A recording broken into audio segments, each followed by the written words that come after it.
Le monastère chrétien oriental fait partie depuis le temps du prophète Mahomet, Mohammed, du monde symbolique musulman. Les musulmans ont toujours eu affaire, spirituellement et socialement et culturellement, au monastère chrétien. Donc, c'est quelque chose de reconnu, de respecté, de considéré par le monde musulman. Donc, c'est un vrai instrument de rencontre. Et là, au niveau où on veut se rencontrer, c'est-à-dire le niveau spirituel. Mar Moussa el-Habashi, Saint Moïse l'Abyssin, c'est le nom de ce monastère syriaque catholique qui date du VIe siècle. Cette montagne, berceau du christianisme en Orient, a d'abord abrité des ermites dans des grottes, puis des monastères. Nous sommes aux portes du désert syrien, à 80 km de la capitale Damas, une région aujourd'hui à majorité musulmane, et les musulmans sont les bienvenus dans ce monastère. C'est en 1982 qu'un jeune jésuite italien, Paolo Dall'Olio, découvre ce monastère en ruine. Il tombe amoureux de ce site. Il commence à restaurer les bâtiments avec l'aide de l'église locale, de l'État et de volontaires. Il fonde également une nouvelle communauté monastique, écuménique et mixte. Les colonnes sont décorées avec des saints. Et dans les arcs, on a des saintes femmes. Encore, au sommet des 4 colonnes, les 4 évangélistes. Alors ici c'est Matthieu, Marc, de l'autre côté. Ici c'est Jean et Luc. Ici, en face de la porte d'entrée, on a mis Samson aux prises avec le lion. Ça représente la lutte spirituelle, c'est pour cela qu'on la présente immédiatement à ceux qui rentrent dans l'église. Quand le père Paolo découvre la chapelle enfouie sous les débris, les fresques sont en très mauvais état. Une école de restauration italo-syrienne est alors créée. Le travail de sauvetage des peintures dure jusqu'en 2003. La plus grande scène, c'est le jugement dernier. Elle se déroule sur toute la paroi ouest en face du chœur, comme une véritable bande dessinée. Ces fresques, réalisées entre le XIe et le XIIIe siècle, représentent un trésor historique et artistique encore peu connu. Ce qui est important, c'est le seul cycle de peinture qu'on peut lire en entier. Donc c'est la seule église dans laquelle on peut voir cet art dans toute cette région et d'une façon qu'on peut reconnaître et lire, parce qu'ailleurs, c'est perdu. Mar Moussa, pendant les fêtes de Pâques, au soir du Vendredi Saint, les moines et les visiteurs revivent le chemin de croix.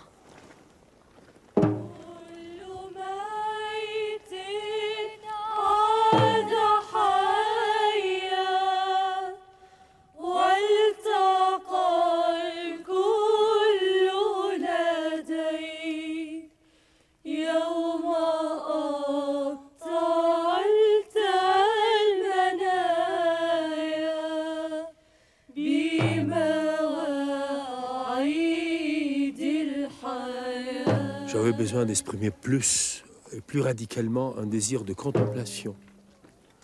J'avais besoin d'exprimer plus et plus radicalement un désir d'inculturation dans le monde oriental chrétien et dans le monde musulman qui m'attirait, dans lequel je voulais être disciple de Jésus, moine et rencontrer les gens en profondeur.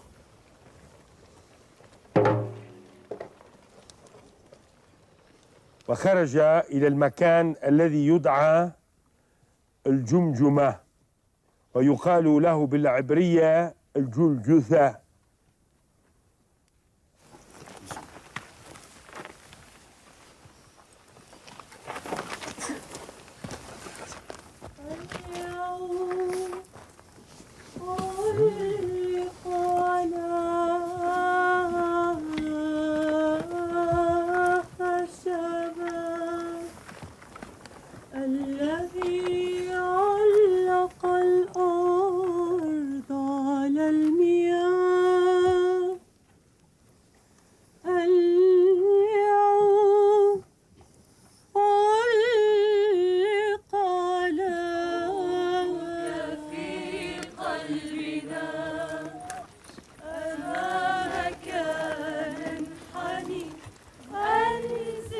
nous prions en langue arabe. C'est la langue liturgique de la catholicité musulmane. C'est pour cela que nous l'avons choisi, pour exprimer notre désir de communion en Jésus avec le monde musulman.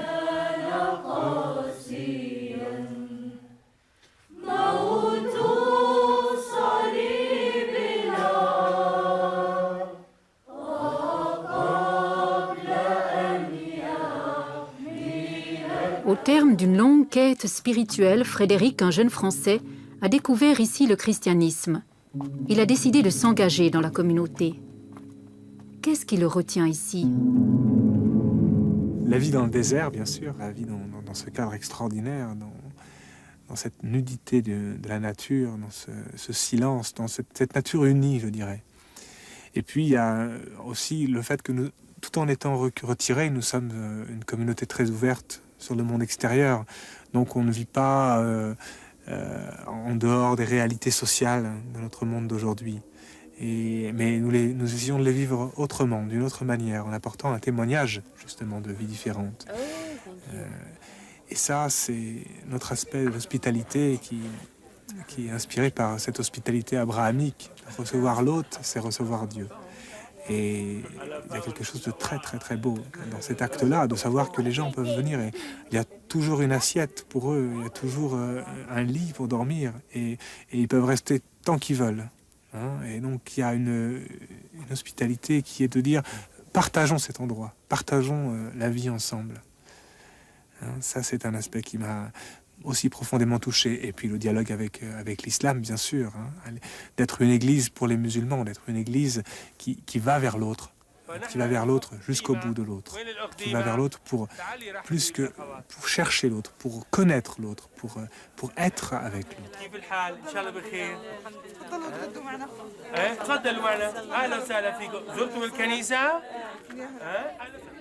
Le vendredi, jour de congé officiel, de nombreux musulmans de la région montent au monastère.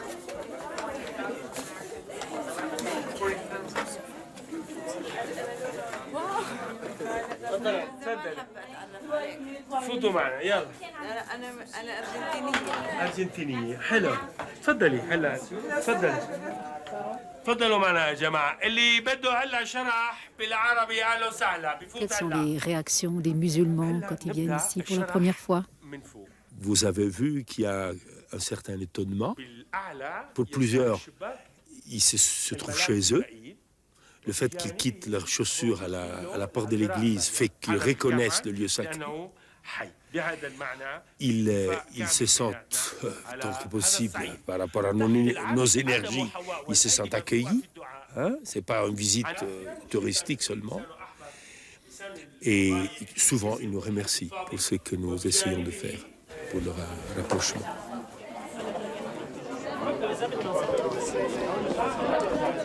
La communauté est donc orientée vers le dialogue entre chrétiens et musulmans. Comment est-ce que vous arrivez à vivre ce dialogue alors que maintenant on est dans une situation très tendue sur le plan international entre chrétiens et musulmans? Avant tout, je veux dire que j'ai l'impression que les musulmans ont autant de désir que nous, et plus de désir que nous, de montrer autre chose que les visages terroristes violents.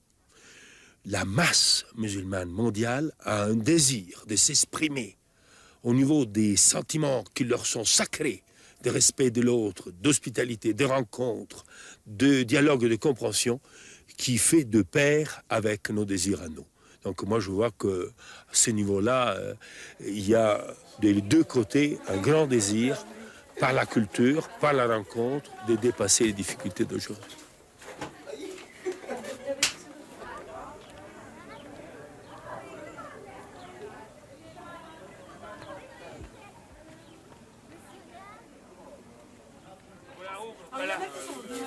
Voilà, c'est vous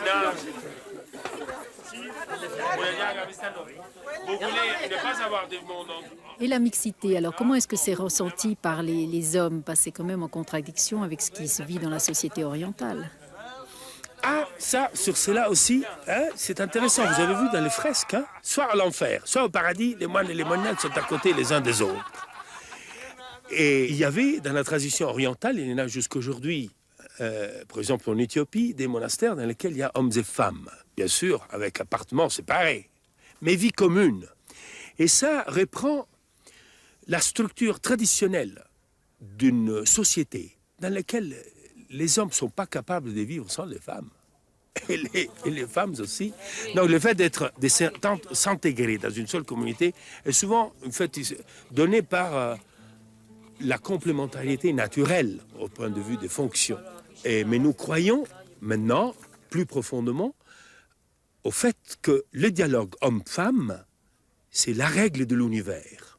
Et qu'on ne peut pas facilement penser au dialogue avec les musulmans, entre les religions et les cultures, si on ne s'éduque pas en profondeur dans le dialogue homme-femme. C'est beaucoup plus intéressant de ce que je pouvais prévoir et c'est beaucoup plus difficile de ce que je pouvais m'attendre. Dima est novice depuis une année dans la communauté. Syrienne de confession grecque orthodoxe, elle explique comment elle voit son rôle en tant que femme dans la vie du monastère.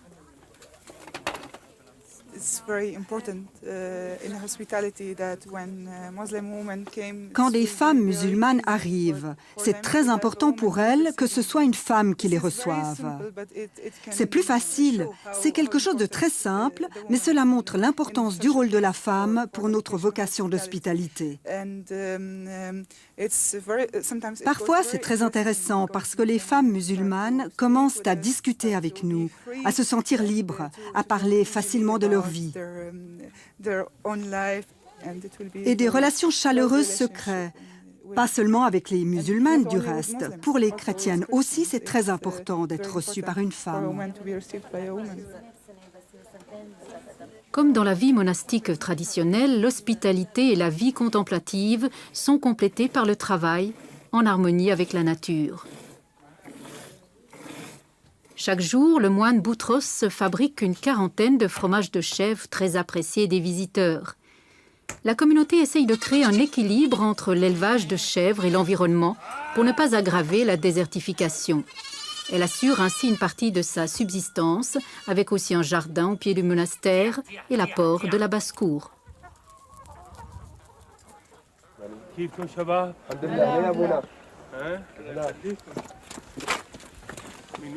Comment vous sentez-vous dans ce Proche-Orient en état de guerre? Meurtri, blessé, fatigué, quelquefois avec beaucoup de violence qui ressort. L'Irak, c'est ici, c'est une continuité culturelle. L'Irak, c'est pas ailleurs. L'Irak, la Palestine, c'est là. Le Liban, c'est ici. C'est notre patrie, c'est la patrie arabe commune. C'est notre monde musulman chrétien commun. Donc ces blessures-là sont nos blessures à nous. La résistance, si elle est à faire, c'est aussi notre résistance. Le désir de libération, c'est notre désir de libération. Si on est solidaire avec ce peuple, tout cela passe dans nos cœurs, dans nos âmes, dans nos consciences.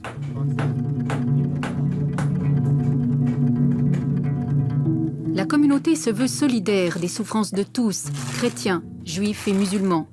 Elle reste malgré tout confiante en l'avenir. La preuve, ce nouveau bâtiment en construction pour l'accueil des visiteurs. Bâtir sur le roc, symbole de l'espérance dont les moines souhaitent témoigner, particulièrement ici, dans le désert. Depuis toujours que d'être moine au désert, c'est un privilège. Le désert correspond peut-être aussi même par la couleur, par les formes, par surtout la distance, l'espace. Ça correspond à des désirs d'espace de l'âme. Et la relation ciel et terre est tellement nette que ça correspond bien à notre passion de transcendance, notre désir de relation avec l'autre transcendant. Et peut-être au désert, c'est l'expérience qui le dit, c'est plus facile pour l'âme d'écouter la voix, de l'aimer.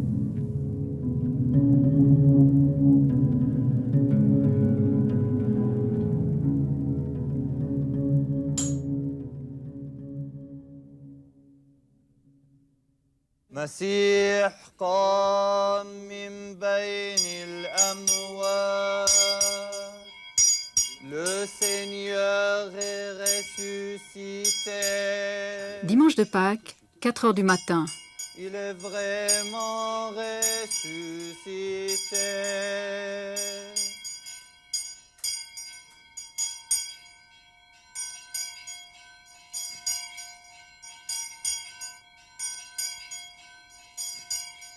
Pour tous les chrétiens, après le désespoir du Vendredi Saint, la résurrection, c'est le retour de la lumière.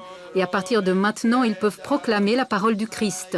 C'est le sens de cette procession du livre, moment clé du rite syriaque. La communauté de Marmoussa se sent investie d'une vocation particulière pour exprimer le message pascal. C'est que Dieu nous a aimés jusqu'au bout.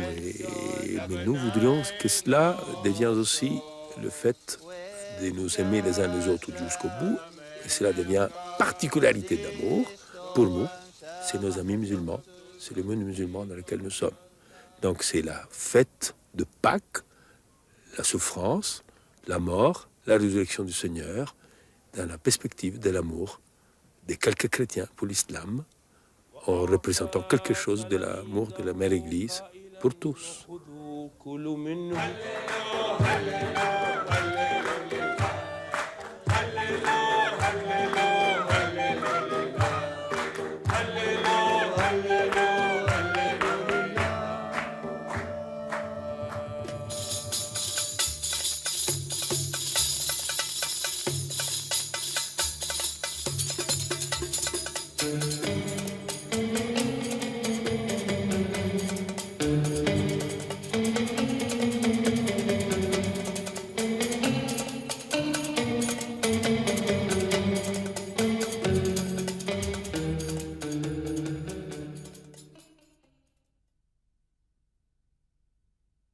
À 80 km de la capitale Damas, une région aujourd'hui à majorité musulmane, et les musulmans sont les bienvenus dans ce monastère.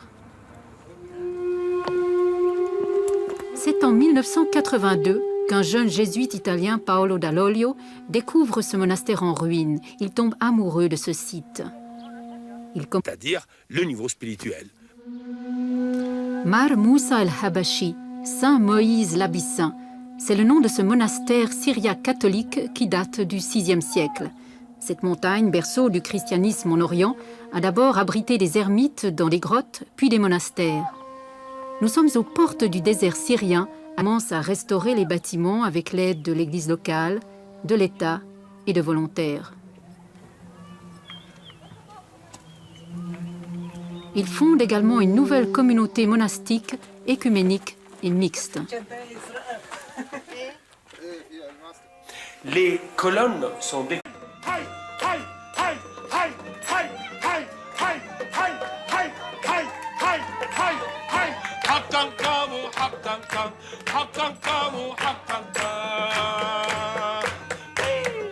Le monastère chrétien oriental fait partie depuis le temps du prophète Mahomet, Mohammed, du monde symbolique musulman. Les musulmans ont toujours eu affaire, spirituellement et socialement et culturellement, au monastère chrétien. Donc, c'est quelque chose de reconnu, de respecté, de considéré par le monde musulman. Donc, c'est un vrai instrument de rencontre. Et là, au niveau où on veut se rencontrer, c'est